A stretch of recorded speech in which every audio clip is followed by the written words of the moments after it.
حکومت تاجیکستان و اتحاد مخالفین یعنی پیمان ملی تاجیکستان هیئت‌های خود در نشست سازمان امنیت و همکاری اروپا عاید به وضع حقوق بشر که از 16 تا 26 سپتامبر در ورشو پایتخت لهستان برگزار می شود معین کردند.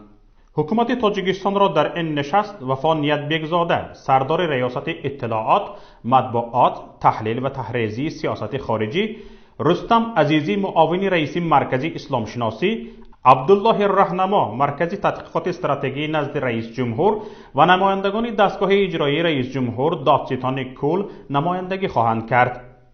از جانب مخالفین در این نشست حدود 15 نفر در رأس رهبری پیمان ملی محی‌الدین کبیر شرکت می‌کنند.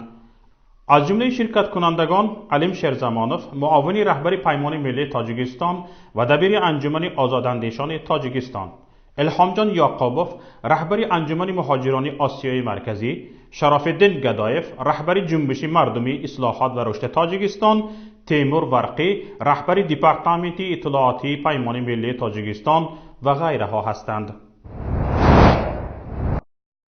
سالهای پیش در بین مخالفان پراکندگی دیده می شد و این پراکندگی در نشست ورشو هم برملا به چشم خود.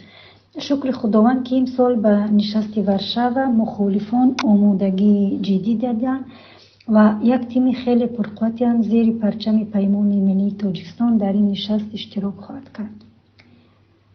سالهای قبلی شاید به شماره بیشتر اهمیت میدادند و به صفت اونقدر اهمیت نمیدادند. فعلا از جانب پیمان ملی تاجیکستان که یک سالگی آن به نشست ورشو رسم می‌آید نفران اشتراک خواهند کرد که امروز در بین وکیلان سازمان‌های بین المللی حقوق انسان شناخته شدند و در نشست ورشو بار دیگر مشکل تاجیکستان، نقض حقوق انسان، وضع زندانیان و دیگر مشکلات اجتماعی که مردم در تاجیکستان با آن روبرویند به گوش جوانیان رسانده خواهد شد.